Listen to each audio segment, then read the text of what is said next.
as indeed Minister Oliver has told me that all of you, the visiting delegation from the European Union, have confided in them that Kenya is the best of the best.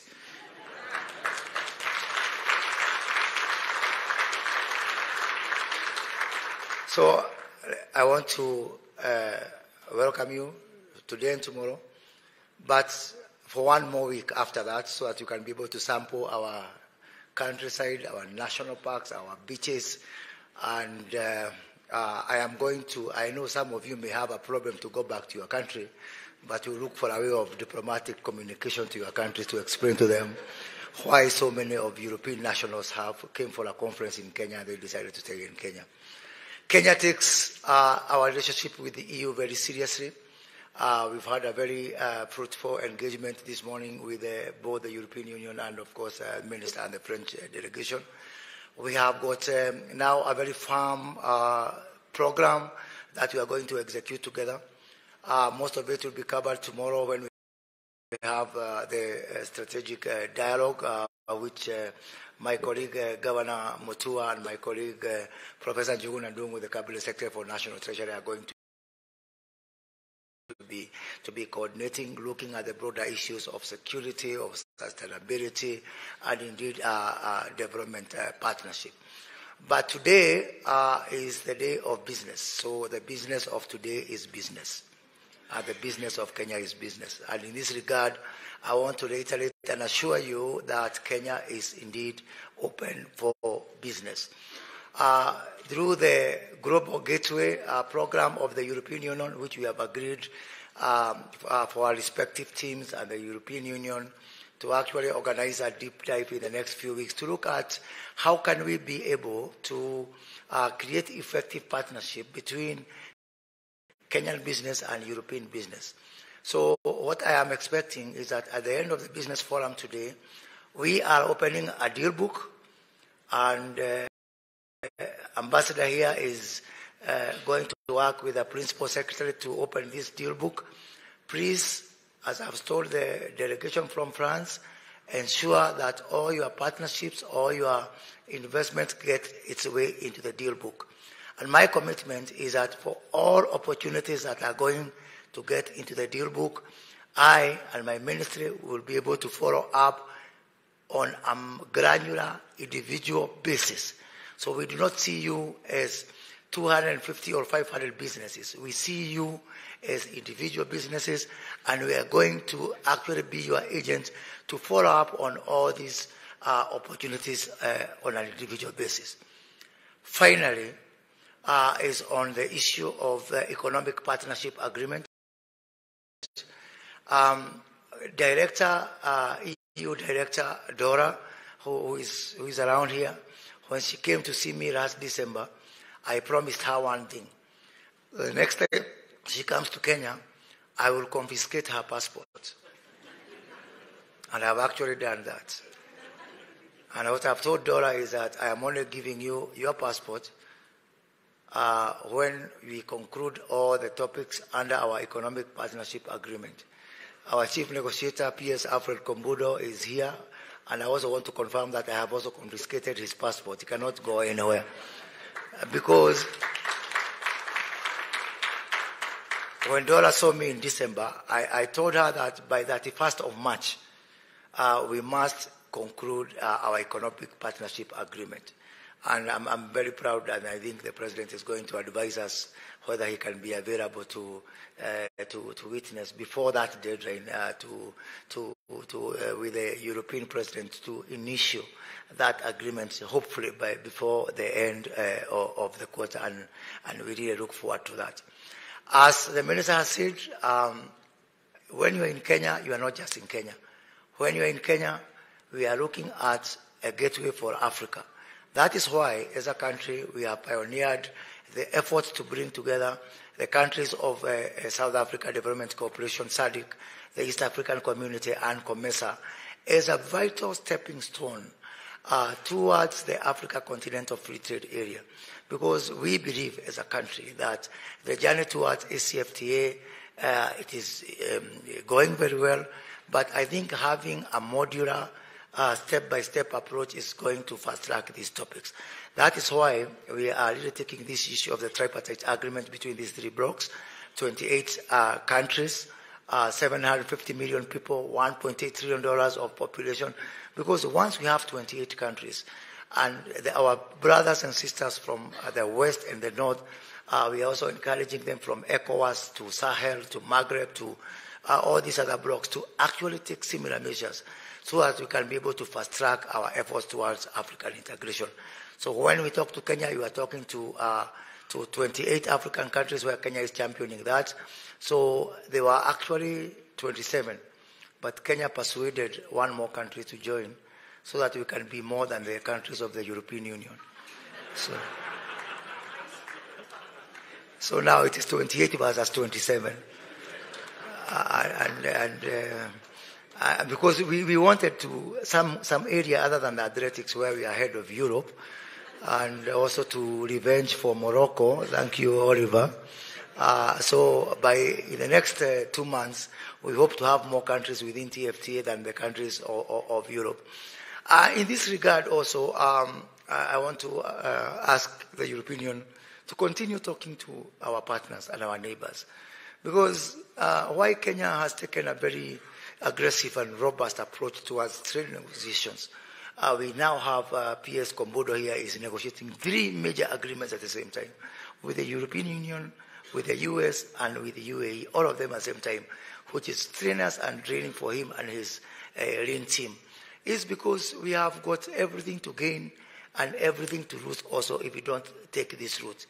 You are aware, and I've said this clearly to Ambassador and the team, that some of our neighbors and some of our partners, because of the least developed country status, they continue to enjoy, free market access to your markets. And Kenya has said that really we have to have this conversation. Is it right? Is it fair? Is it moral? Is it the right thing to do for Kenya to continue suffering because we are a middle-income country? We cannot incentivize poverty. Poverty is not something you aspire for. Poverty is something you find yourself in by accident. And we want to ask European Union to continue having this conversation, even with our partners, and tell them really that, please, let's aspire to leave this LDC bracket and get all our economies to the middle income. By the way, within the next 5 to 10 years, this government, the Kenya Kwanza government in the Republic of Kenya, is going to create a vacancy in the middle income because we want to be the top bracket income. So we want other countries to come in and fill in that gap. So there is space. You cannot say that you want to continue to be LDC because there is no space. We are creating a space within the middle income nations.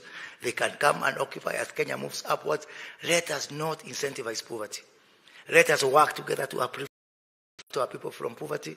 Let us not continue saying that this country can continue frustrating efforts for, to open free trade simply because you are LDC, simply because you enjoy free market access. Poverty is not a good thing. It's something you find yourself by accident. Finally, ladies and gentlemen, let me tell you that Nairobi is the center of business. We welcome you for 3 very major events that are taking place in Nairobi this year. In April, the African Union, the ACFTA, trade ministers, and also our private sector in Africa, 100 top companies in Africa are converging here in Nairobi to develop the implementation matrix now that we have got a critical mass of countries that have ratified this CFTA. In July, alongside the mid-year summit of the African Union, we welcome you to the Kenya International Investment Conference right here in Nairobi. And of course, His Excellency the President is going to host, as the chair of CAHOS, the African Heads of State on Climate Change, our summit on climate change for Africa. And as I talk about this issue of climate change, as I conclude, is to say the conversations that were started in Sharm el-Sheikh in COP27 about the finance for the issue of climate transition. We are saying there is no better country to pilot this. And I've said this to Ambassador and the team, that we are saying we are ready and to champion and to take the body blows for this very difficult decision. And as a minister in charge of industry, I know I am under pressure from industry asking me, are we really able to industrialize on green? And I've been promised that in that journey, we are not alone. And Ambassador has promised me that Europe will open the checkbook, as was indeed agreed in Sharm el-Sheikh, to help Kenya to transition, and so that you can be able to put climate finance to incentivize Kenya as a pilot and an early mover in these conversations. So with those few remarks, ladies and gentlemen, thank you very much. I want to welcome you again to Nairobi. Asante sana.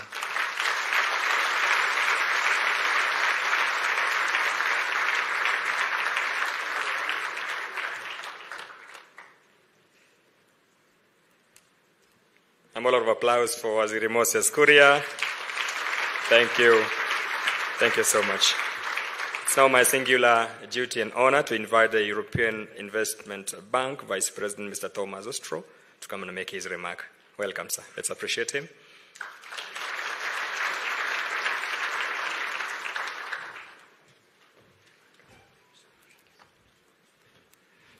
Thank you so much, Your Excellency President Ruto, Cabinet Secretaries, Ministers, Ambassadors, colleagues, ladies and gentlemen, friends.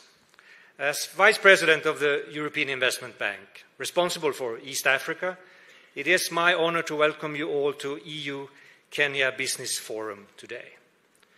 Karibuni. It's a pleasure to be back in Nairobi and to be here in Kenya on the first high-level official visit from the European Investment Bank in Africa this year. The European Investment Bank is, as you know, the world's largest multilateral development bank, owned directly by the 27 European Union member states. And last year, the European Investment Bank provided more than 4.1 billion euros for private and public investment across this continent. This was during the first full year of operation of our new dedicated development finance arm, EIB Global. In November 2021, EIB President Werner Hoyer and I unveiled EIB Global when launching our first regional hub here in Nairobi. The hub covers 12 countries across East Africa, from Djibouti to Tanzania.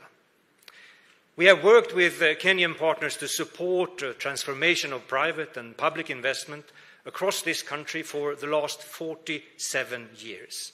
And during that time, we have provided more than 1.6 billion euros for investment only here in Kenya.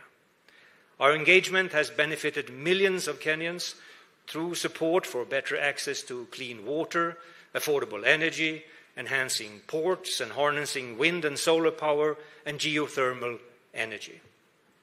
Over that time, EIB has also supported investment by thousands of Kenyan entrepreneurs and companies across the country, and this mostly in partnership with leading Kenyan financial institutions. This includes our largest ever support for the blue economy, business financing, and dedicated backing for investment by companies led by women, crucial for economic development and financial inclusion.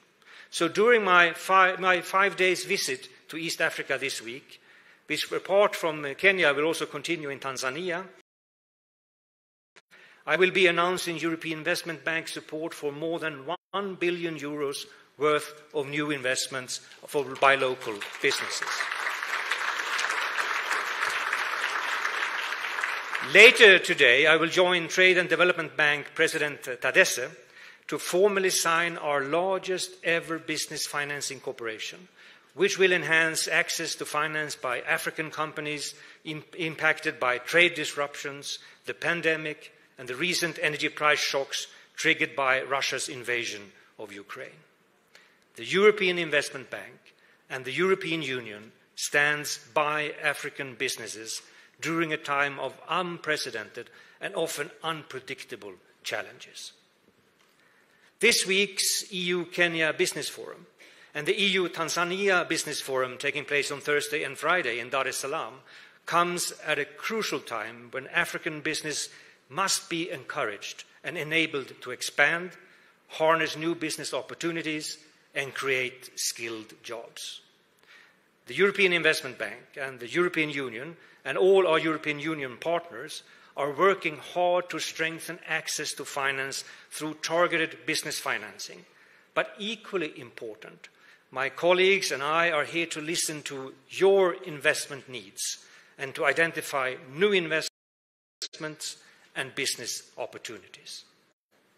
I wish to take this opportunity to thank the government of Kenya and cabinet secretaries from the new Ruto administration who met my colleagues here in Nairobi only 2 weeks ago to discuss EIB financing for priority public investment across this country.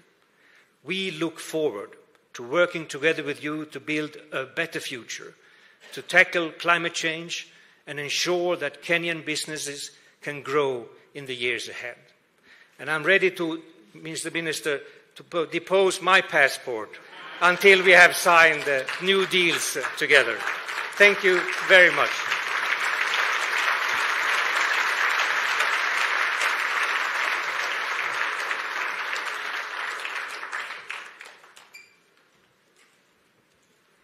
Thank you so much. Thank you so much, European Investment Bank Vice President, Mr. Thomas.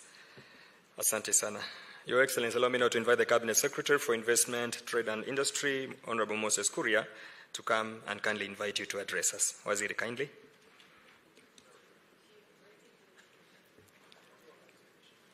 Noted, sir. Waziri Mutua.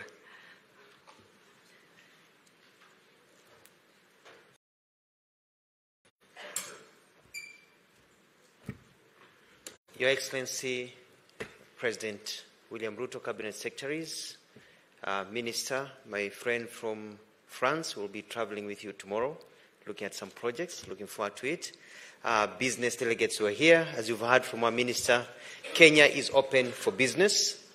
Our job is not to frustrate business, but to facilitate business. And we're going to make sure that everybody who is here is comfortable, because at the end of the day, it's about money in the pocket. It's about employment, it's about growing the economy, and that's what we are all about. It is now my pleasure to welcome His Excellency, President William Samoei Ruto, to address this meeting. Karibu, President.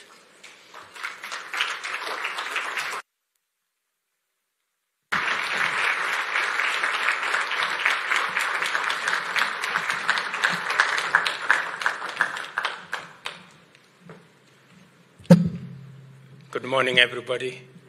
Please, let's take our seats. Thank you.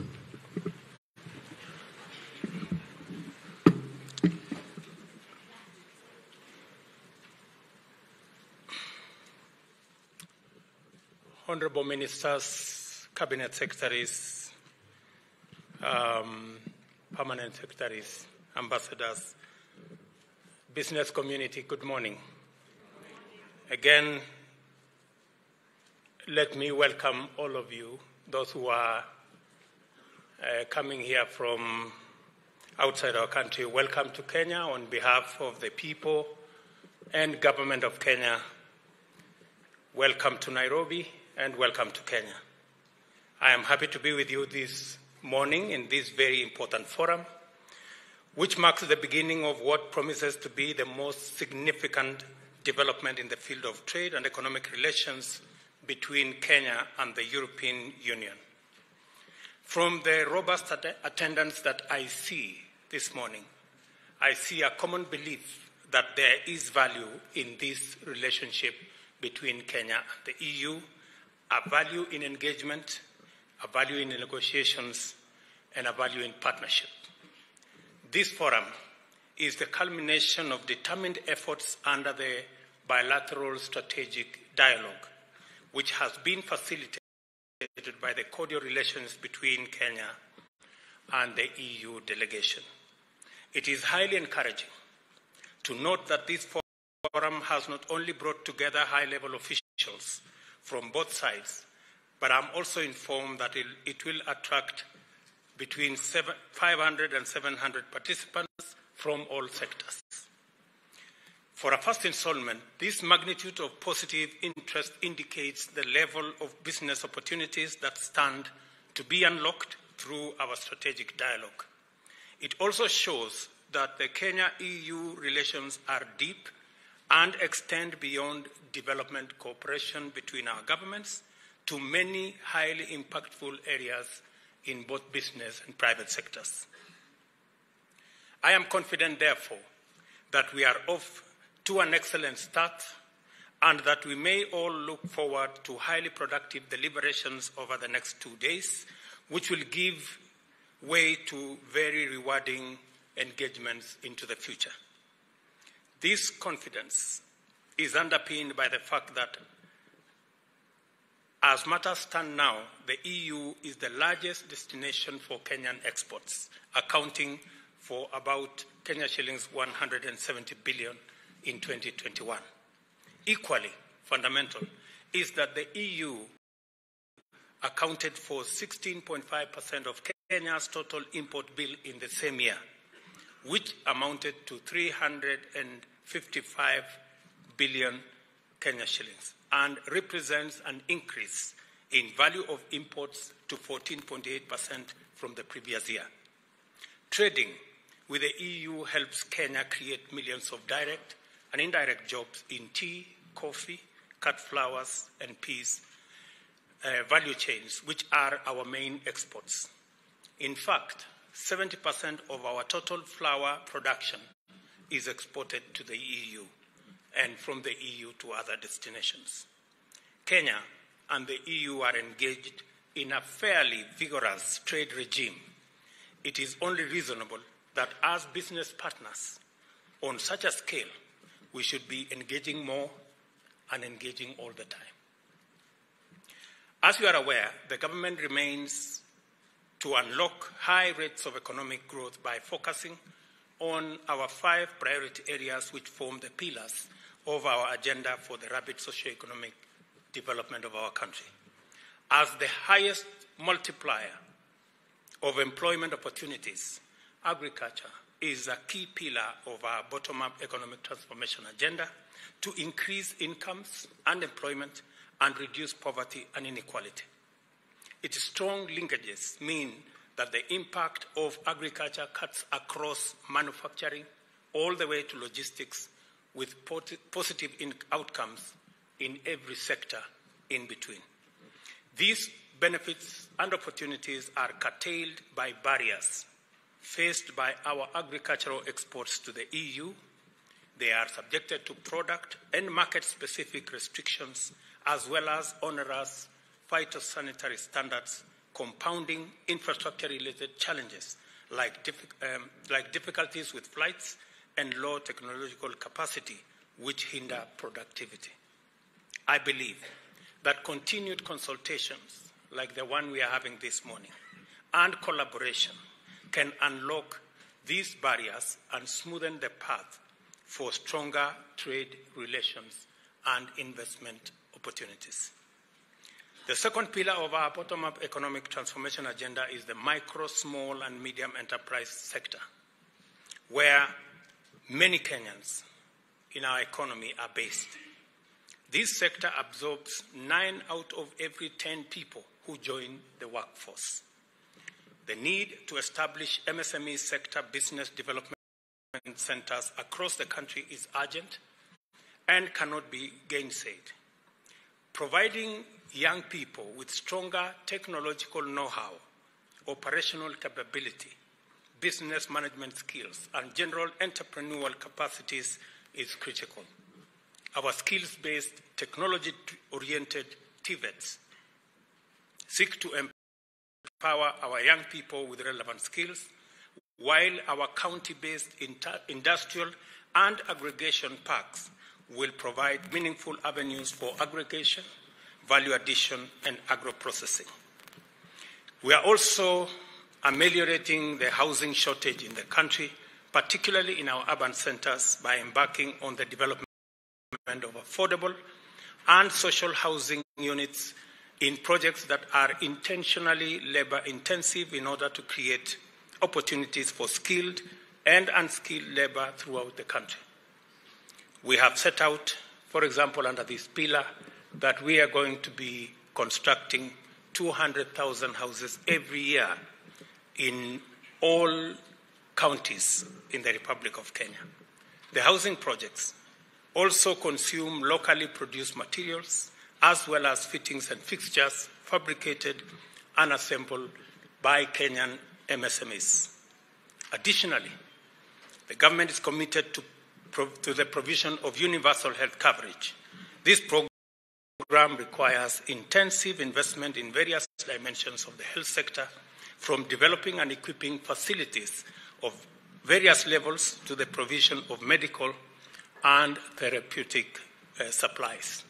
In this context, we are working with private sector to provide infrastructure facilities, manufacturing of pharmaceuticals, and other interventions that will help in the private-public relationship as we deliver this assignment on health.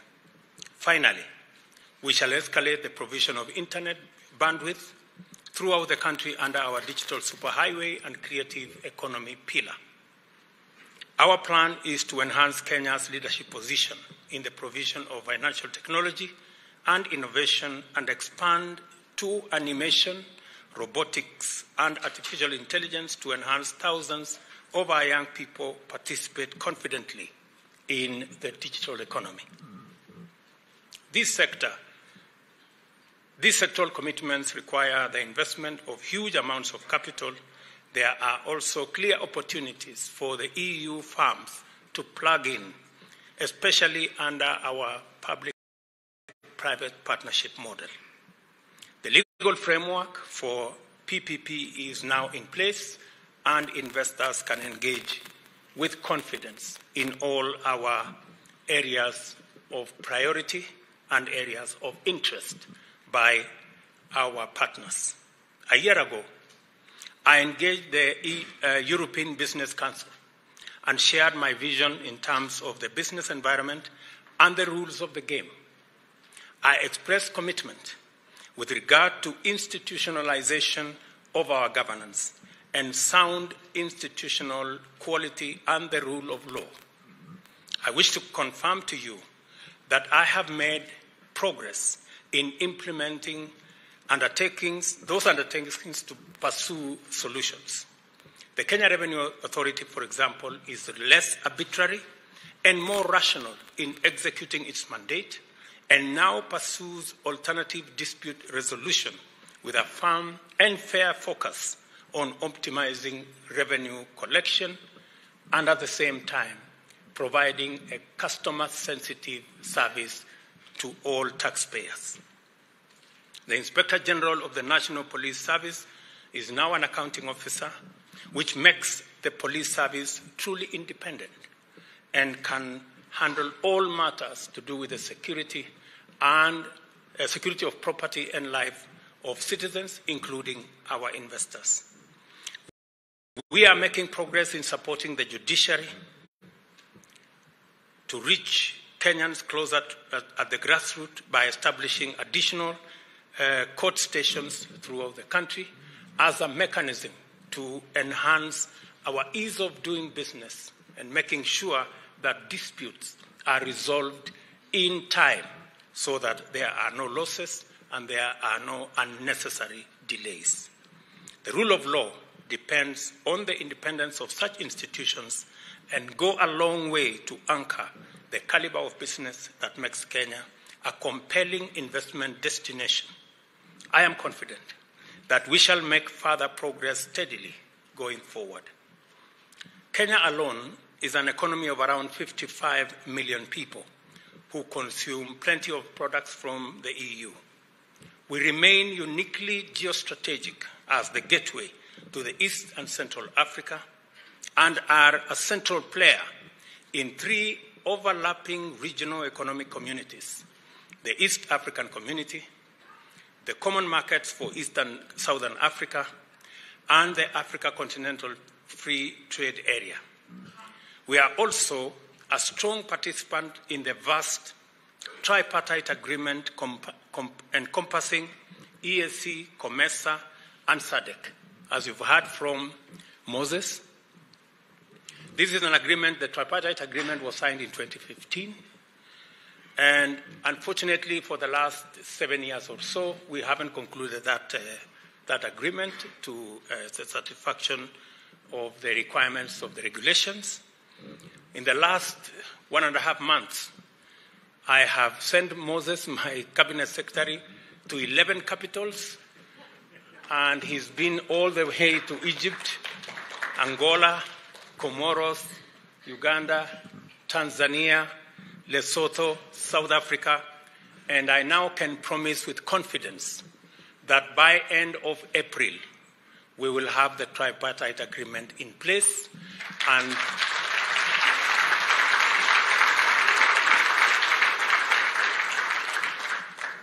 28 countries in our continent will be working as one trading bloc with 750 million people and an economy of $1.8 trillion.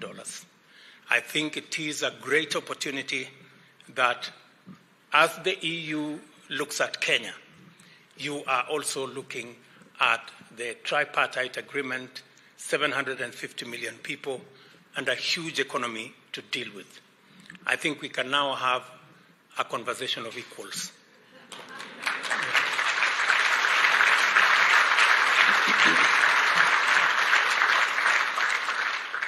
For the EU Business Council, I want to state that doing business in Kenya is strategic and highly beneficial, literally in every way.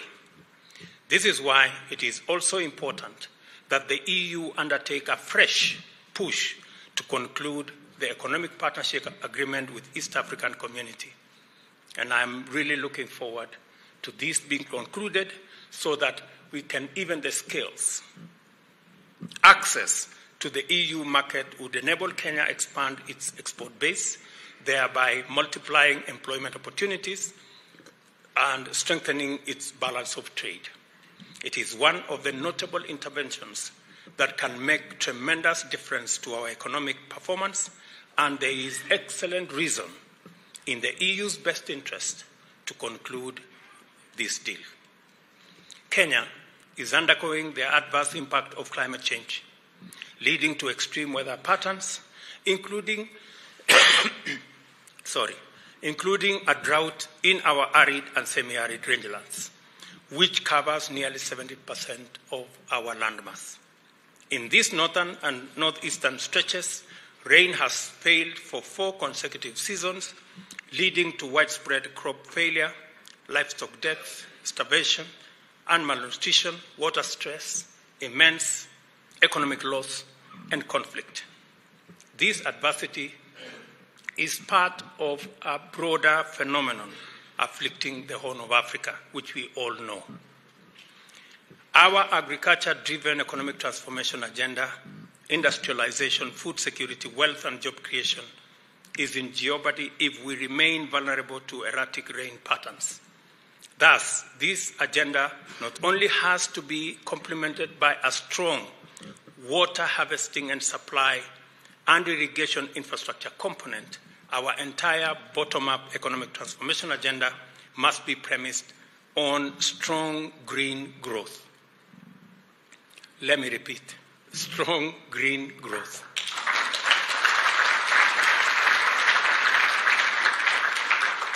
And let me say this, because I'm speaking to business, that humanity is at a crossroads. Business is at a crossroads. Investment is at a crossroads. Do we continue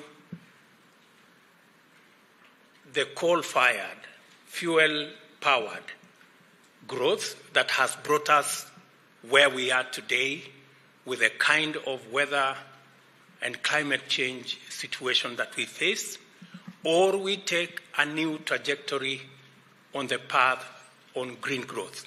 That is the option humanity is faced with today. And as business leaders, it is important for you to analyze where the future is. Is the future in coal-powered growth, Or is the future in green growth? I think the choice is rather obvious. It is not possible. It is not prudent. It is not moral. It is not right to continue the path of coal-powered, fuel-powered growth, because it poses an existential threat not just to Africa, to the globe.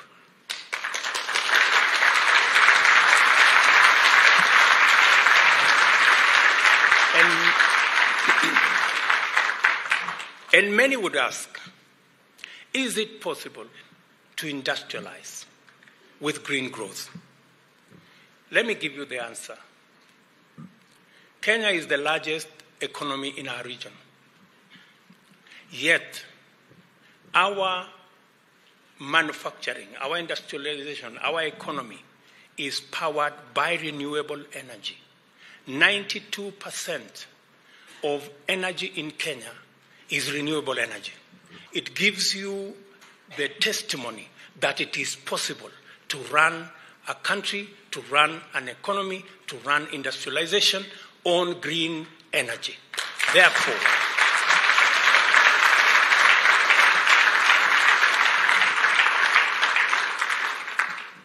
as business leaders, as people who are investors, where is the future?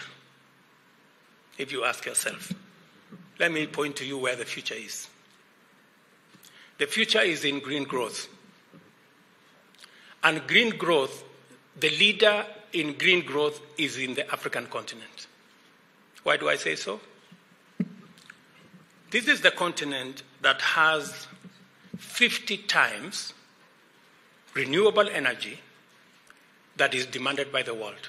50 times, number one. This is the continent that has 60% of all solar renewable energy. This is the continent that has cobalt, manganese, and all the other products that you need for battery and for hydrogen technology. This is the continent that has 70% of its population under 30, giving you the human resource that will power the industrialization and manufacturing going into the future. This is the continent of 1.4 billion people. If you are looking for a market, I've just explained to you that the African CFTA brings a market of 1.4 billion people. As an investor, if you are looking at the future, and the future is green growth, and green growth is in Africa, and the ingredients of driving that green growth is renewable energy. And renewable energy, we have 50 times in Africa. You should know where your future and the future of your business and investment should be going. I do not explain.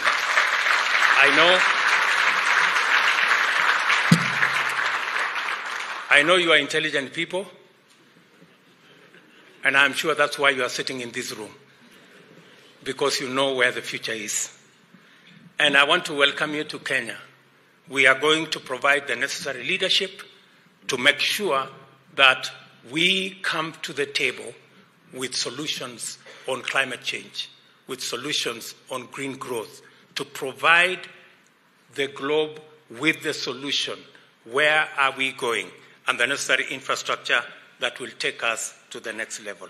I am very confident that green industrialization, green manufacturing, the epicenter is going to be in this continent, and your first foot should be in Kenya.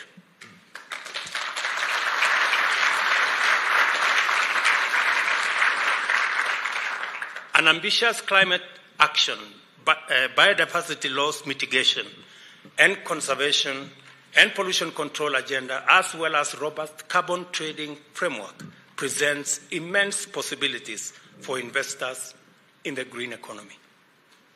I have set out several sectors and areas where our development agenda at the program and project level offers numerous undeniable investment opportunities. I am sure tomorrow you will be continuing this conversation. You will go in depth into the opportunities that are there, and officials of my government, led by my good friend Moses, will lead that charge. And if there are any questions and they are unable to answer, please report them to me.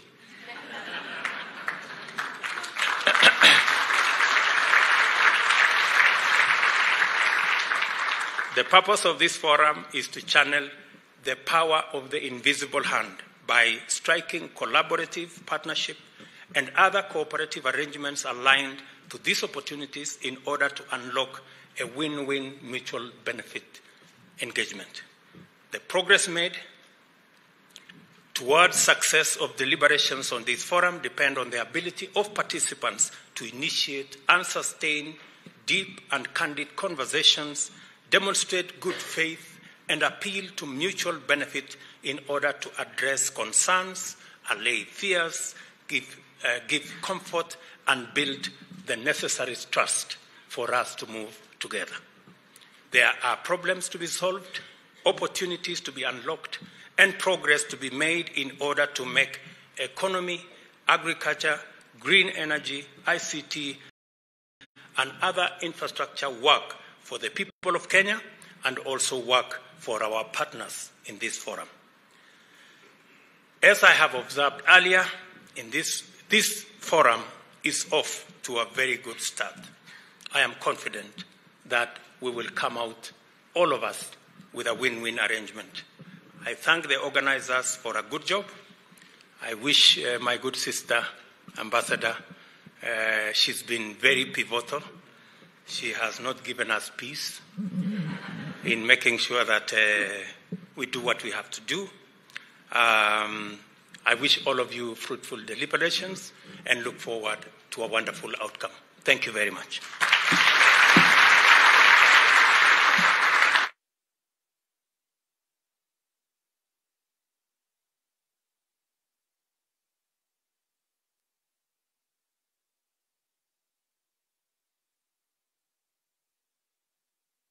The European Investment Bank Vice President, the Cabinet Secretary for Foreign Affairs, and also the French Minister on stage.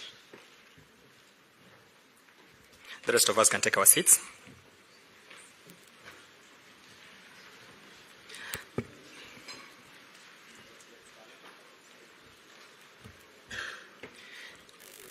After we are done with the first photo, Your Excellency, you'll allow me to invite all the EU ambassadors to join after that photo.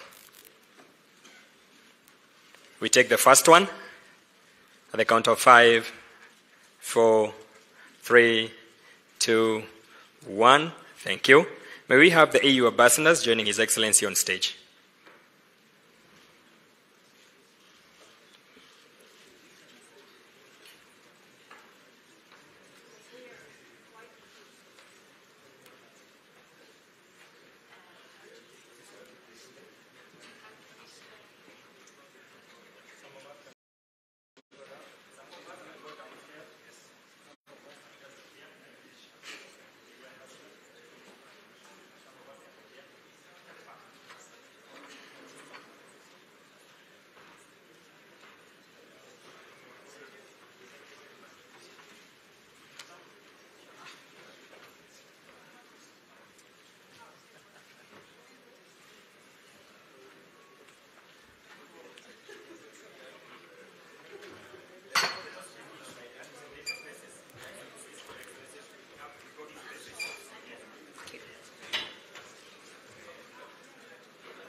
Thank you so much. I will invite all the excellencies to take their seats as we leave His Excellency on stage as we come to the end of our program.